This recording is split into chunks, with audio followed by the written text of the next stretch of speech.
estou muito emocionado porque eu estou no gueto judaico de Roma. São as ruínas. Eu não sei identificar com precisão cada detalhe dessas ruínas, mas ali atrás é o pórtico do gueto e também fica ao lado da grande sinagoga que também é um museu judaico em Roma. É o gueto judaico mais antigo da Europa e é importante para mim. Ano passado eu estudei e eu li depoimentos de pessoas, de judeus italianos de Roma, que eram de gerações e gerações de judeus que nasceram aqui, nesse lugar. Porque o Benito Mussolini tinha sido deposto e as tropas tedescas germânicas ou nazistas, elas tomaram então o território e eles ocuparam Roma. Então, quando eles chegaram aqui, eles começaram a fazer aquilo que os italianos tinham resistência de fazer, né? Então, eles começaram a mandar os judeus para Auschwitz. E é muito triste porque eles não conseguiram fazer isso em todo o gueto, mas eles pegavam aleatoriamente as pessoas na rua e iam mandando para o campo de extermínio de Auschwitz. Então eu li o depoimento de sobreviventes judeus que moravam aqui. Agora, o gueto de Roma, em 1940, 1941, 1942, 1943, era um lugar de judeus pobres, de modo geral. Então, pessoas que eram alfaiates, que tinham pequenas lojinhas. Uma história bonita e uma história triste ao mesmo tempo. Porque é o primeiro gueto, né? Ele começou quando os romanos, era o Império Romano, e os romanos davam permissão para os judeus. Os romanos não perseguiam o povo judeu na época do Império Romano.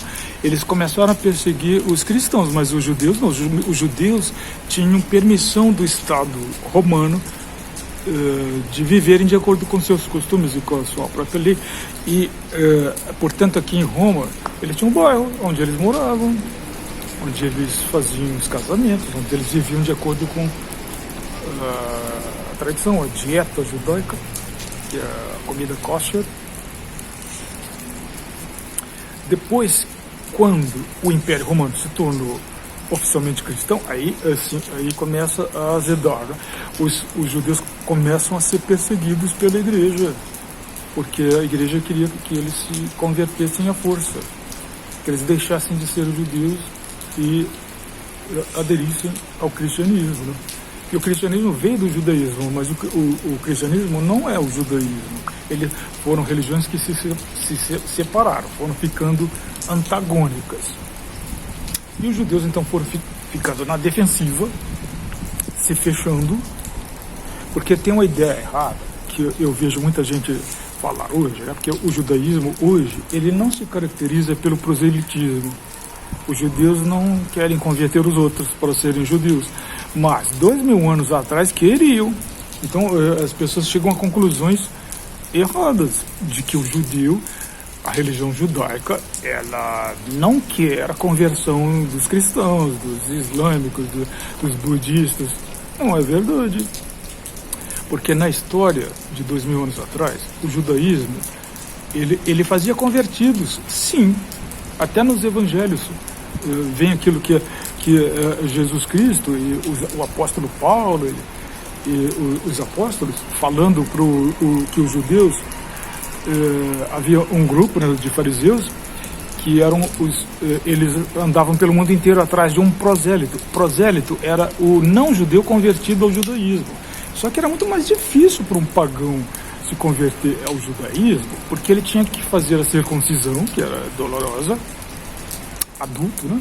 Porque a circuncisão num menino judeu, quando ele tem 8 dias. Então, quando ele cresce, ele não lembra. Mas um judeu pagão que se convertia, tendo que fazer a circuncisão, então alguns pagãos tinham muito interesse pela religião judaica, isso 2000 anos atrás, mas eles tinham medo da circuncisão, então eles ficavam como amigos da religião judaica, sem se converterem propriamente ao judaísmo. Então, não é verdade que eles não faziam proselitismo, faziam, mas era muito mais difícil, né?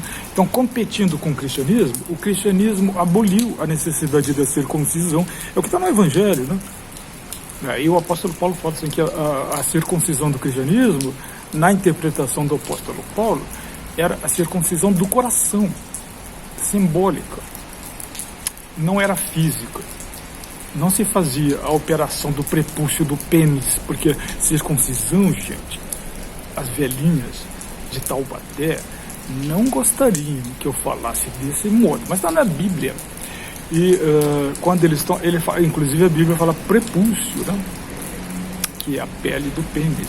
Então é aquilo que é cortado. Como não se explica muito, as pessoas não sabem, mesmo os cristãos, eles leem lá, mas eles não sabem exatamente o que é a circuncisão. A circuncisão significa que a parte da ponta do pênis, daquela pele, que é o prepúcio, que sobra, é cortada.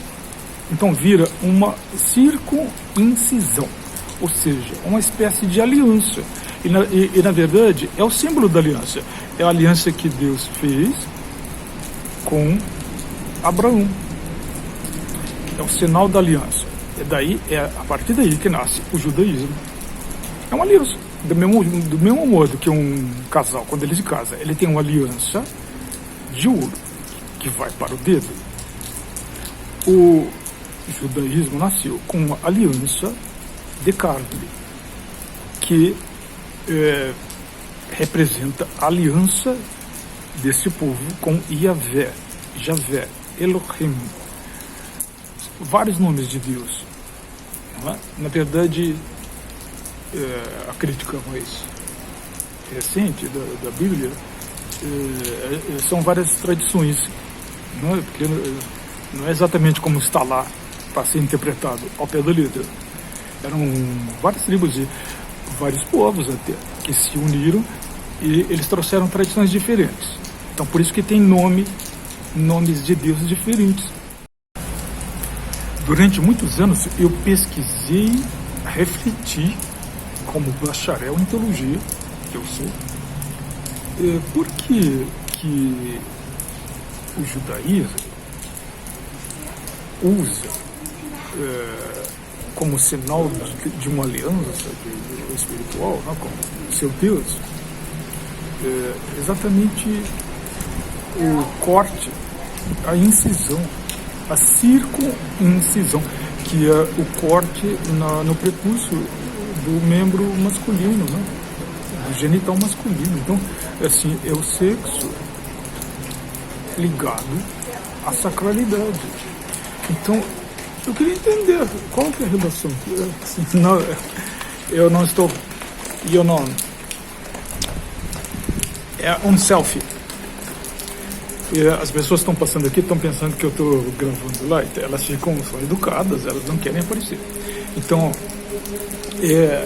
eu pensei que, na verdade, porque a circuncisão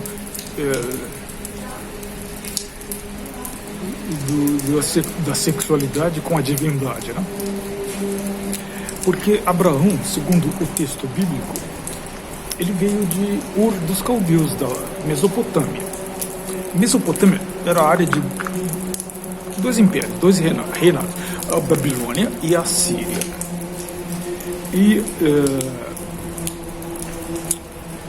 Babilônia e a Síria eram povos que tinham muitos deuses politeístas, assim como os romanos, né?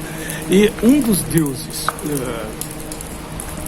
de Babilônia e de Assíria, uma deusa, na verdade.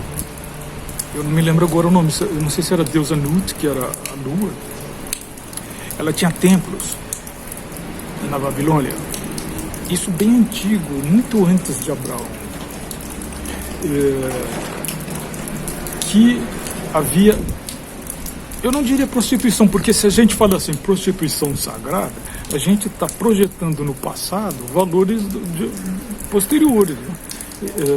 Havia relações sexuais que eram como se adorava a deusa no templo.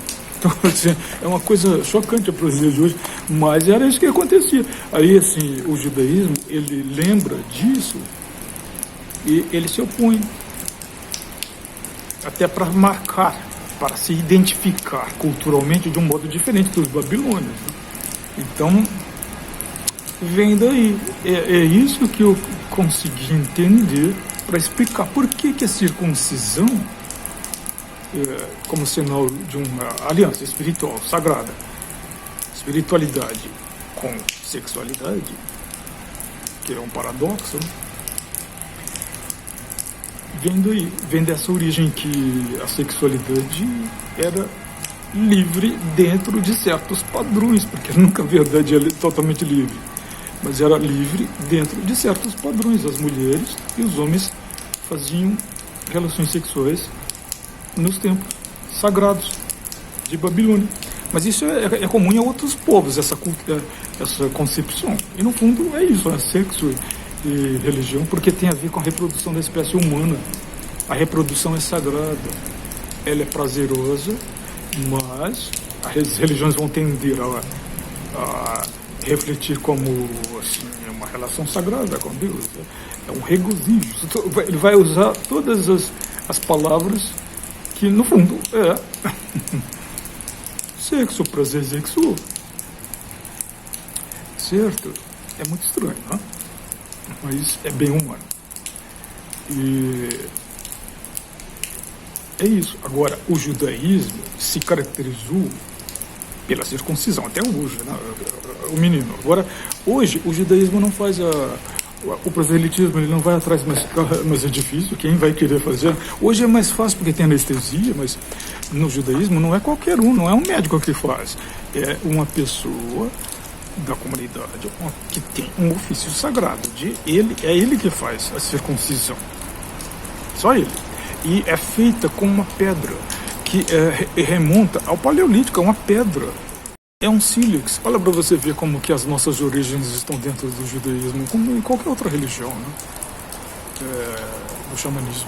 Eu estou aqui usando aqui no gueto de Roma, falando das tradições sagradas, que também foram incorporadas pelo cristianismo, e eu estou usando o colar que eu ganhei do pajé Ururaí, Cariri Chocó, em Brasília, no Santuário dos Pajés.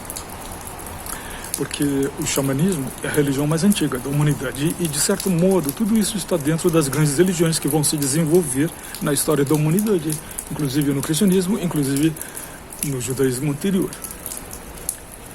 Por isso que eu quis vir aqui, porque eu sei que eu tenho um DNA judaico e pelo meu exame de DNA também que eu tenho o DNA italiano. Não sei, talvez eu tenha algum vínculo genético com esse gueto aqui de Roma, o gueto judaico de Roma. Por isso que para mim é tão importante eu ter vindo aqui hoje. Eu vou atrás do meu filho e do meu genro, da minha filha e do meu genro, porque o meu genro também é o meu filho. Aqui é Roma. A Roma dos Césares, a Roma da República, a Roma dos primeiros reis, a Roma onde os judeus se estabeleceram nesse lugar aqui. Mas muito triste, porque durante a Segunda Guerra Mundial eles foram levados para serem mortos em Auschwitz. Mas os judeus de Roma sobreviveram. E hoje eu comi no almoço aqui, nós fomos num comida kosher. Quer dizer, os nazistas quiseram destruir os judeus em Roma. Não conseguiram. Onde que ela está? Tá lá fora? Eu procurei e não vi. No outro lado? Ok. Eu fiquei feliz porque eu consegui fazer o que eu queria. Um vídeo falando do judaísmo em Roma. Assim, olha, é muito estranho, mas o gueto de Roma, como gueto, proibido, fechado, porque era murado, e durante a noite os judeus não podiam sair, eles eram trancados. Isso aconteceu mais cedo, começou lá em Veneza, final da Idade Média. Em Roma não são os paradoxos da história. Na Roma não fazia isso. Aqui é onde estava o Papa, mas o Papa permitia que os judeus morassem aqui. Mas em 1870 o Papa não foi no começo do... Não, eu estou me enganando. Acho que foi em 1570 que o Papa ele começou a usar o que outras partes da Europa já faziam, trancar os judeus num gueto fechado, e começou a proibir que os judeus trabalhassem em qualquer profissão que eles queriam. Só podia ser certas profissões. Eles foram empurrados, na verdade, né? Porque eles não podiam fazer nada, eles não podiam trabalhar em nada. Eles eram forçados a ouvir um sermão anual para ver se eles se convertiam, que era um suplício para eles, que o Papa mandou. Mas isso foi em 1570, o Papa Paulo, que eu não me lembro qual número do papado, Papa Paulo V, não me lembro agora exatamente. Agora, o gueto foi esse aqui de Roma, que era todo assim, o judeu não podia sair de noite para a rua. Ele foi o último a cair, porque quando Napoleão, a Revolução Francesa veio, no final do século XVIII, tudo isso acabou. O Código Napoleônico deu direito de cidadania aos judeus, que não eram cidadãos. Eles eram um quisto à parte, um câncer. E não tinham direitos iguais. Mas a Revolução Francesa deu direitos, mas não aqui. Roma não deu. Então, assim, é muito estranho, né? Mas os judeus de Roma, eles só vão ter direito de cidadania em 1870, quando a Itália completa a unificação. Isso eu descobri faz pouco tempo, porque eu fiquei chocado. Enquanto quase toda a Europa já não tinha mais guetos, enquanto quase toda a Europa os judeus já podiam se integrar normalmente nas sociedades, desde o Código Napoleônico, em Roma os judeus ainda permaneceram como se vivia na Idade Média, como não cidadãos, como segregados, como fechados durante a noite, até 1870. Então esse gueto aqui, ele é antigo, a gente está das ruínas, que começa até do Império Romano, mas ele é o último também a se abrir. O último que caiu, mas ele continuou sendo um bairro judaico. Eu estou vendo ali o altar da pátria, que foi o Mussolini que mandou construir, gente, que coisa horrível. Eu sempre detestei isso, sabe? Eu acho até feio. É um neoclássico fora de moda, século XX. E as pessoas vêm lá, mas quem mandou construir aquilo foi Benito Mussolini. Eu sempre tenho uma antipatia por aquele lugar. Mas já que eu estou perto, quem sabe eu vou chegar lá perto. Não sei porquê, mas ali no museu tem uma faixa com a seguinte inscrição: pelas mulheres iranianas e pela liberdade delas. Não sei porquê, porque o que eu sei é que no presente momento histórico a Itália está sendo governada por uma primeira-ministra fascista, que é Giorgia Meloni. Mas até agora, para mim que sou estrangeiro, não deu para perceber. É assim mesmo, mesmo durante o nazismo e o fascismo, na vida cotidiana em Berlim, em Roma, se eu chegasse naquele momento numa máquina do tempo, que não existe, que eu não creio, eu acho até uma idiotice falar isso, de máquinas, essas metáforas assim, viagens no tempo, eu não gosto. Mas, hipoteticamente, se houvesse, seria a mesma coisa, eu não perceberia. Mas o fascismo governa silenciosamente. Ele matou 6 milhões de judeus silenciosamente. Ele arrastou os judeus do gueto de Roma, que fica bem aqui do lado, silenciosamente. O cidadão comum não percebia. E na verdade muitos deles colaboravam, diziam, aquele ali é judeu. Marcava lá, aquele é judeu, para ser levado e ficar se apropriar. Foi o que aconteceu no gueto de Roma. Os inimigos, os vizinhos, até as pessoas que trabalhavam para aqueles judeus, que eram pequenos comerciantes, quando eram, porque muitos deles viviam na pobreza mesmo.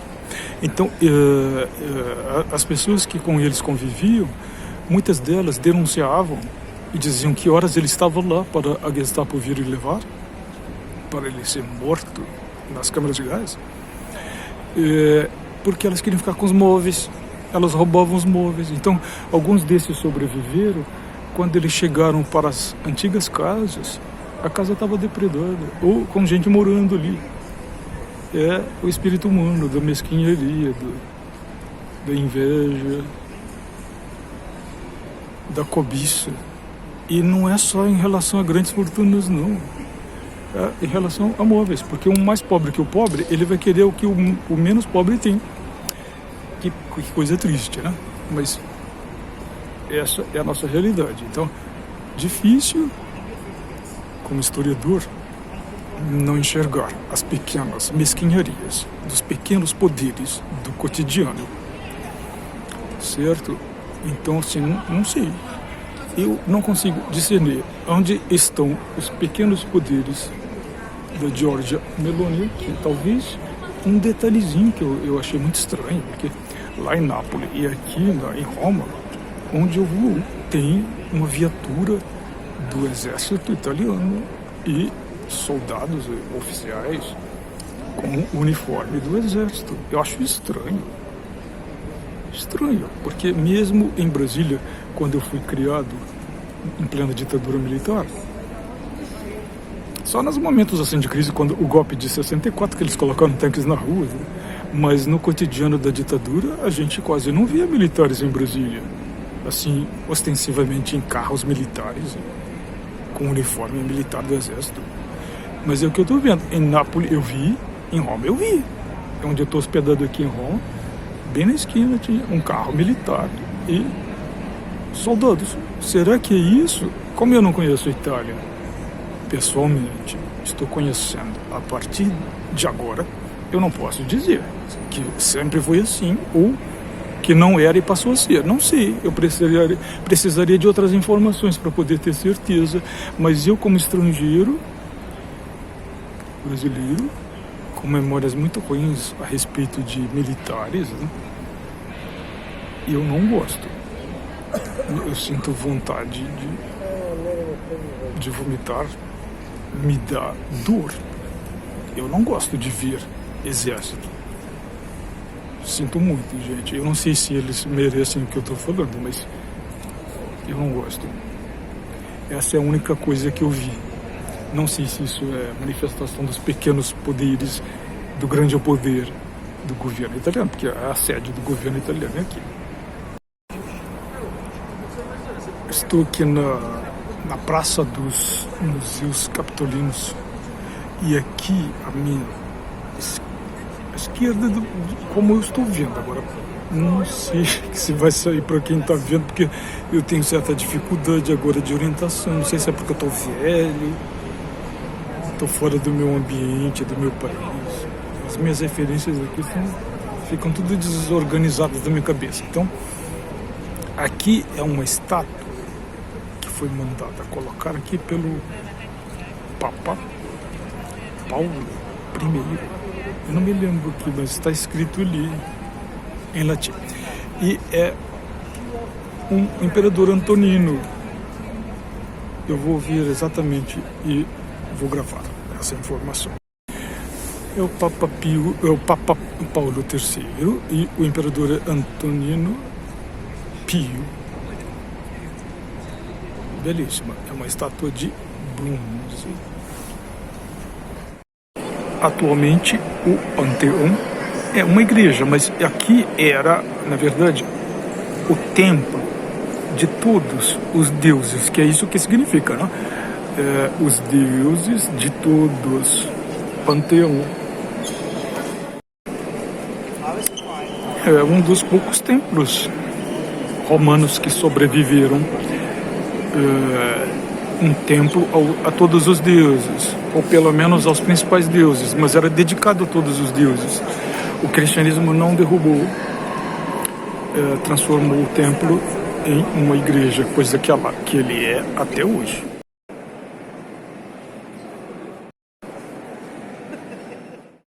Ali na minha frente tem um nicho onde está o túmulo do rei Vittorio Emanuele II, que é o fundador da moderna Itália. Ou seja, a Itália é um país mais novo do que o Brasil. Ela começa a se unificar em 1861 e termina a unificação em 1870. Portanto, ela é mais nova do que o Brasil. O Brasil nasce como país independente em 1822. Ou seja, o meu país é mais antigo que esse país chamado Itália. Antes não havia Itália, havia o Reino do Sul das Duas Sicílias, de Nápoles, os Estados Papais, a República de Firenze, a República de Veneza, o Reino do Piemonte. O Vittorio Emanuele II era o rei do Piemonte, foi ele que unificou a Itália.